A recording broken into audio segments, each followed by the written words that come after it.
to the next point. Towards We should ensure us. whatever we see is clear. That means work is being done. We can see that it is in opposite direction.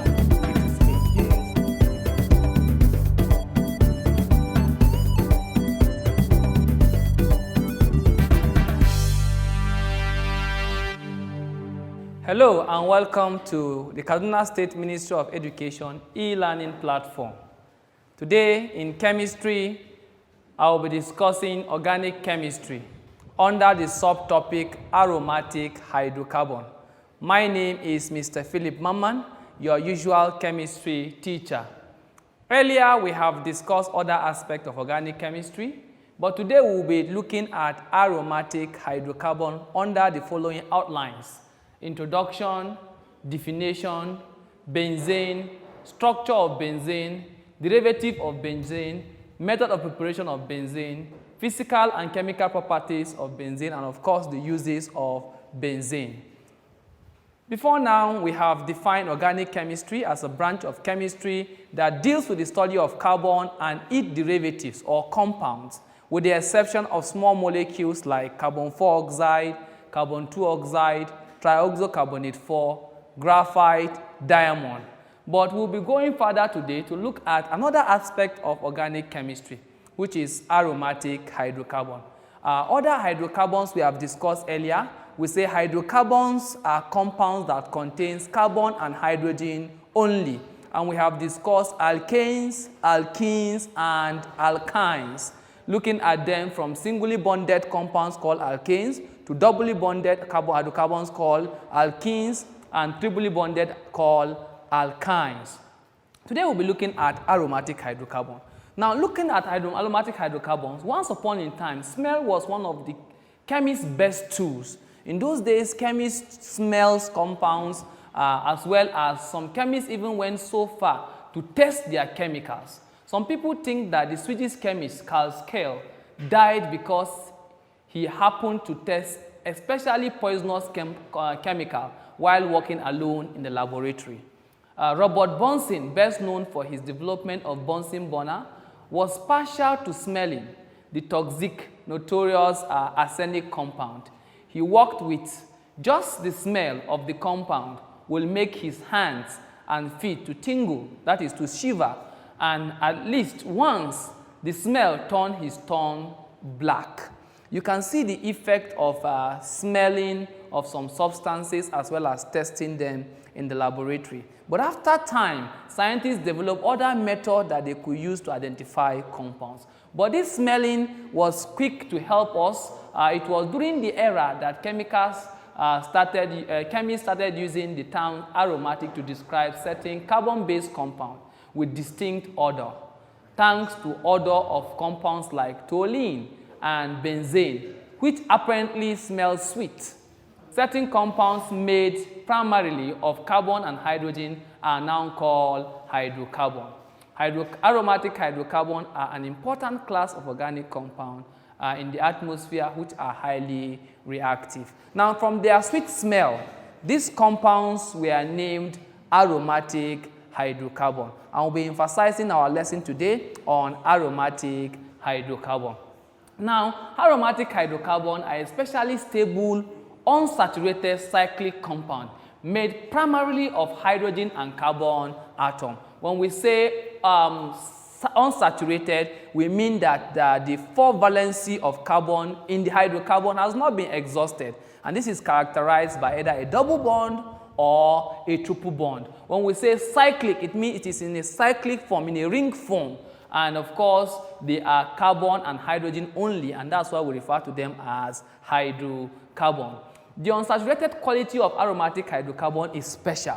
Why is it special? It is special because the double bond in this compound are not fixed. They do not have a particular position, unlike the alkenes and the alkyne, where their double bonds are fixed. But in aromatic hydrocarbons, their double bonds are not fixed. It means that the double bond can move from one place to another. The electron making up the double bond are delocalized and can move from one parent atom to another parent atom. And when we say parent atom, in this case, we're talking about the carbon atom. Remember, organic chemistry is a branch of chemistry that deals with carbon and its compounds. So the double bond can move from one carbon atom to another carbon atom in one benzene ring. My wonderful students, the delocalization happened in rather an organized fashion, meaning that the movement of this double bond is in an organized fashion.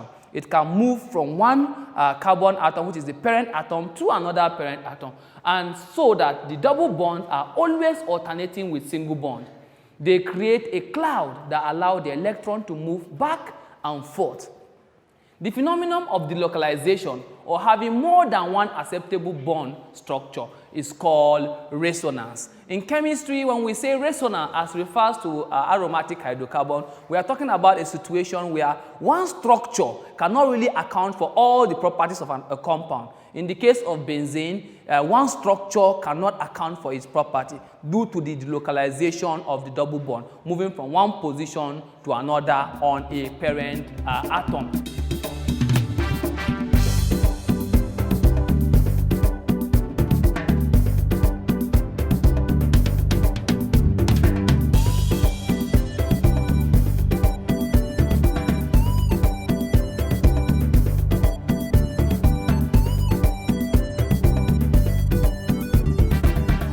So therefore, I'm sure that you will have understood what aromatic hydrocarbon is. But today, like I said, benzene is our key topic. Let's look at benzene. What is benzene? Benzene is probably the most well-known aromatic hydrocarbon. And benzene has a formula of C6H6, meaning that there are 6 carbon atoms bonded to 6 hydrogen atoms.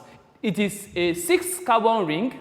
Each carbon atom is bonded to 2 other carbon atoms and 1 hydrogen. So in a benzene ring, each carbon atom is bonded to 2 other carbon atoms and to a hydrogen atom. There are 3 double bonds in a benzene ring, but these double bonds are not fixed in one place. I said earlier on, these 3 double bonds keep moving from one point to another, and I say hence, the benzene is a resonance structure, or benzene is a resonance hybrid. This movement or the localization of this double bond is responsible for the resonance structure of benzene. My wonderful student, I hope you are following this lesson properly. Now, what is this? How does benzene look like in structure? We are talking about the structure of benzene when placed vis-a-vis other hydrocarbon. Now, benzene was first discovered by the English scientist Michael Faraday in 1825 in an illuminating gas. In 1834, German scientist Erhard Metzen heated benzoic acid and lime and produced benzene. That was the first time benzene was produced by the reaction of benzoic acid and lime. Remember, when we say lime, we are talking about sodium hydroxide mixed with calcium oxide, and benzene was produced. The structure of benzene was discovered by a German chemist, Joseph Loschmidt, and August Kekulé independently. So we are going to be looking at this structure, especially the structure of August Kekulé, which is one of the pronounced or most used structure of benzene because of the ease to be put on paper. And they proposed a cyclic arrangement of 6 carbon atoms. That means hexagonal in structure with alternating single and double bond. Remember earlier I said that benzene ring has alternating single and double bond. Kekulé subsequently modified his structural formula to one with oscillating of double bond, which gave 2 equivalent structures in rapid equilibrium. And that is the reason why we say benzene is a resonance hybrid. Shortly, you will see the 2 structures of benzene, and the only difference between the 2 structures is the positioning of the double bond. Like I said earlier on, the double bond of benzene is not static, it's not fixed in one position. As you can see here, this is one structure of benzene, but of course, like I said, this one structure does not account or explain all the properties of benzene, and that is why benzene can be placed vis-a-vis a structure like this. You can see the first one or the second one. Remember I said the difference between these 2 structures is just the position of the double bond. You can see the double bond on the first one is on the first carbon, 3rd, and the 5th. And you can see in that nature, the double bond were shifted.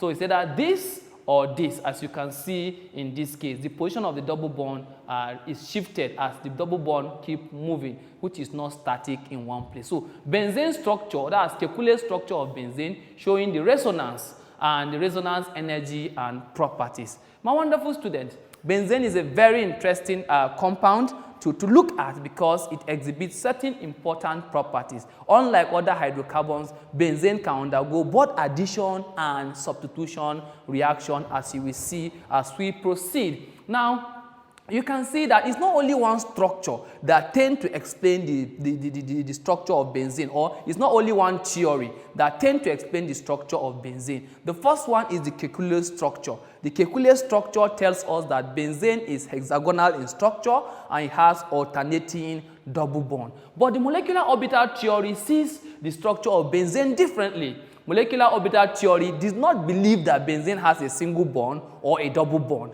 But instead, it agreed that benzene has something in between a double bond and single bond, and it called it an electron cloud. It called that an electron cloud. The molecular orbital theory does not agree that benzene has a single bond or a double bond, but instead has something in between the double bond and the single bond, and it is called an electron cloud. Now you can see the structure of the molecular theory. The molecular theory tries to look at the electron cloud in the structure of benzene, and this explanation will account for certain properties of benzene. It has been certified experimentally, that's an experimental study, especially those of S-rays. X-ray diffraction shows that benzene has a planar structure, and with carbon-to-carbon distance equal to 1.4 Armstrong. And that 1.4 Armstrong, the value is exactly halfway the carbon-to-carbon double bond distance of 1.34 Armstrong and carbon-to-carbon single bond distance of 1.46 Armstrong, suggesting that the bond type is midway between single bond and double bond. You can remember that the molecular orbital theory believed that the benzene ring does not have a double bond, neither does it have a single bond, but it has something in between the single and the double bond. This has been emphasized by this experiment. Now, all the bond angle in benzene are about 120 degrees, and the carbon 2s and the hydrogen 1s orbital in the molecular orbital theory are all about bonding and anti-bonding, orbitals and the localization of electron. In other words, we say overlap of orbitals, which provide an alternative value, which provide an alternative of valence bond theory. Now, this explanation gives us an alternative to the perceived theory that we have held on previously, which is called the valence bond theory. Moving further, we will be looking at the derivatives of benzene. These are compounds that can be derived from benzene. Remember, if you look at these compounds, apart from benzene, all others are not hydrocarbon, except, of course, we will say that because they contain other compounds or other elements other than carbon. So you can see the first one there is benzene. These are compounds derived from benzene, and they include phenol, toluene, naphthalene, etc. So if you look at the structure, you will see benzene. When the benzene ring is carrying an OH group, it is called phenol. And when the benzene ring is carrying a CH3, which is methyl group, it's called toluene. We have aniline, we have benzoic acid, we have acetophenone, we have benzene sulfonic acid, just to mention but for a few. These are derivatives of benzene. In other words, they are compounds that are derived from benzene. Now, how do we prepare benzene in the laboratory? Now, basically, the most simplest method of preparation of benzene is by decarboxylation of sodium benzoate. What is the meaning of decarboxylation? It means the removal of carbon 4 oxide. When carbon 4 oxide is removed from sodium benzoate, how does it happen? We say benzene is prepared by heating sodium benzoate with soda lime. Remember, I told you earlier on that soda lime is sodium hydroxide alongside calcium oxide, and that the removal of carbon 4 oxide is decarboxylation. Now, what is the difference between sodium hydroxide and soda lime? Soda lime is not deliquescent, while sodium hydroxide is deliquescent. That's the major difference. So in case you come across a question like that in your examination, what is the difference between sodium hydroxide and soda lime? You should be quick to remember that sodium hydroxide is deliquescent, while the soda lime is not deliquescent due to the presence of the drying agent calcium oxide. Now, another method of preparation of benzene is, of course, the polymerization of ethane gas. Remember ethane gas? C2H2. When you have 3 molecules of C2H6, when you have 3 molecules of C2H2, and you eventually get C6H6, which is benzene. So it's the easiest way of preparation of benzene in the laboratory. Remember that? Polymerization of ethane. When you polymerize ethane, you will get your benzene in the laboratory. But in the industry or commercially, how do we get benzene? Benzene is prepared industrially by the destructive distillation of coal. What is destructive distillation of coal? It's the burning of coal in absence of air. And when that happens, you will get products like ammonica liquor, coal tar, coal gas, and coke. Now, out of these products, benzene is obtained from coal gas. And when you obtain benzene from, benzene is eventually obtained from coal tar. Like I said, benzene is eventually obtained from coal gas. And it's also gotten from volcanoes, volcanic eruptions, and of course, forest fires. You can get benzene from those reactions.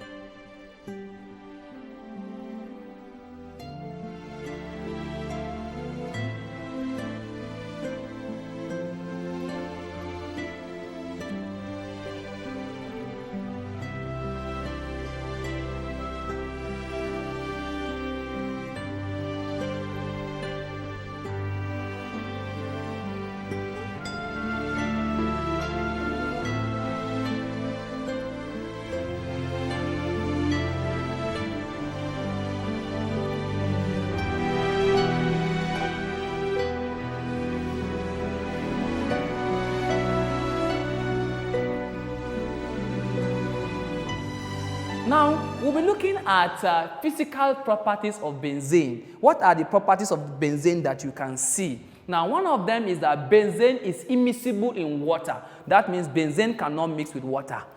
And the other one is that, but benzene is soluble in organic solvent. I mean, if you put it in organic solvents like petrol, like ethanol, it will mix. It's miscible in organic solvent.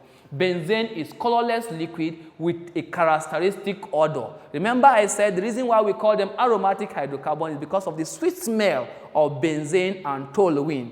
Now, benzene is too toxic. Too much exposure can cause leukemia. Benzene is very, very toxic.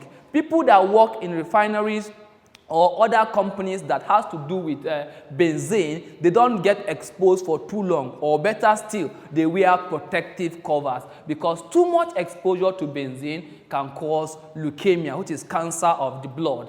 My wonderful students, I hope you have learned this far. We're going to have much more to say as we conclude this learning on benzene, and we'll be looking at the chemical properties of benzene. And when we're talking about the chemical properties of benzene, majorly, benzene undergoes substitution reaction. Remember I told you earlier on that benzene can undergo both addition reaction and substitution reaction. But conveniently, benzene can undergo substitution reaction. Now, what do I mean by conveniently? With ease. So if you are asked in an examination like you and me, most times they give you the two reactions, substitution and addition reaction. Make sure you take the substitution reaction because it's the most convenient reaction benzene can undergo. The substitution reaction of benzene is not a free radical substitution like alkanes, but it's an electrophilic substitution reaction. Remember, during alkanes, when we are discussing alkane, we say alkane undergo free radical substitution.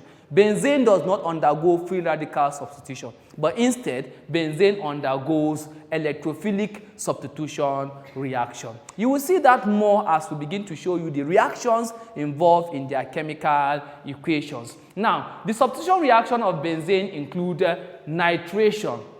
Nitration here is when benzene ring is treated with concentrated trioxonitrate 5 acid and concentrated tetraogosulfate 6 acid and heat, then you can get a nitrobenzene. You can see a nitrobenzene there is a benzene ring with NO2. It's a benzene ring with NO2. So when you treat benzene with concentrated triogonitrate 5 acid and concentrated tetraogosulfate 6 acid with heat, you will get a nitrobenzene. Remember I say a nitrobenzene is a benzene ring with NO2, nitrogen 4 oxide attached to the ring. Now, the other one is sulfonation. Sulfonation is when benzene ring is treated with only concentrated tetraosulfate 6 acid and the reaction is heated. You will get a benzene ring with a HSO3, a benzene ring with a HSO3 attached to the benzene ring. Then, of course, you have benzene ring undergoing what we call halogenation. Halogenation means when the benzene ring reacts with halogens, and halogens here is chlorine. It will give you a chlorobenzene. It will give you a chlorobenzene. In the same vein, we have what we call alkylation. When you add an alkyl group to the benzene ring, you can see that we have a methyl benzene. A trivial name for methyl benzene is toluene, as I have mentioned earlier. Lastly, we can look at this reaction, which is called acylation, and that is as a result of the formation of an acetone phenol. Acetone phenol. If you look at the reaction, you will see that these are the substitution reaction benzene can undergo. And that substitution reaction means the replacement of one hydrogen in the benzene ring by any of the substances I have mentioned earlier on. Now, benzene can also undergo additional reaction. You can see that when you add hydrogen to a benzene ring, it will give you a cyclohexane. You can see that, a cyclohexane or a methyl. So if you add it to toluene, you will get a methyl cyclohexane. And of course, you will get chloro 1, 2, 3, 4, 5, 6 hexachlorocyclohexane when you react benzene ring with 3 molecules of chlorine. Remember, the reaction is very difficult to come by. It requires UV radiation and about 500 Kelvin temperature. Now, these are the reactions of benzene. Let's look at the uses of benzene quickly as we round up. What is benzene used for?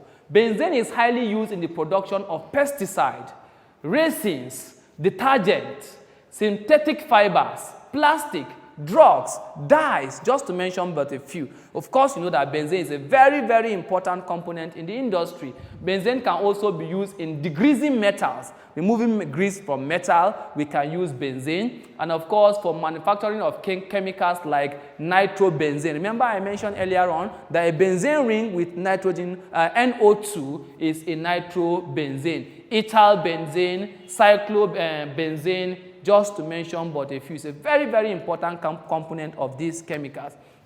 Benzene is used in the making of adhesive like your glues, and also for cleaning products that are used for cleaning generally. My wonderful students, we have come a long way, but it's important I note here that benzene is carcinogenous. Because I mentioned earlier on that with too much exposure to benzene will lead to leukemia, and leukemia is the cancer of the blood. So we should be very careful. Anytime you see benzene written, you will have to flee if you are not properly kitted. As we round up this lesson, I would like to give you this assignment to ensure that you practice while you are at home. And one of the questions says, define the following. 1, resonance. Then the other one is aromatic hydrocarbon. Then second one we say differentiate between substitution reaction of benzene and that of alkane. Remember I said it in my lesson as we proceeded that benzene undergo free radical substitution. Alkane undergo free radical substitution, but benzene undergo electrophilic substitution. Then write the names and structure of 5 derivatives of benzene. You have so many of them in my lesson, you can pick them from there or check other resource material. And lastly, describe the chemical test for benzene. I'll say it quickly. Benzene burns with a sooty flame. When we say a sooty flame, it means a flame full of soot. If you have ever burned tire, or you have seen where tire is born. The kind of flame that is produced by tire is called a sooty flame because it has soot deposited at the end of the reaction.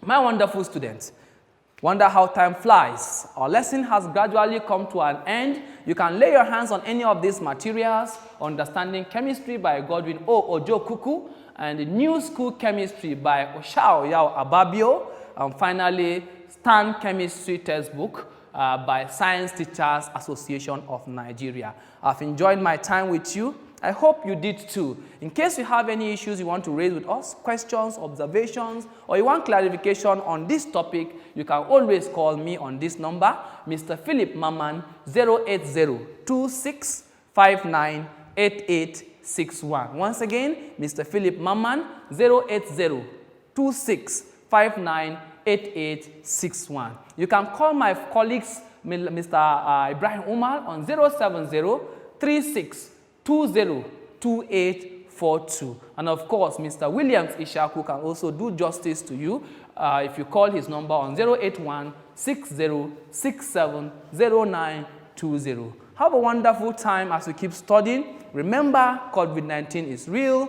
Keep your social distances. Observe all the protocols as have been lined out by the government and Ministry of Health. And I hope to see you in my next class or next lesson sometime as we proceed in this learning. Have a wonderful day. Thank you.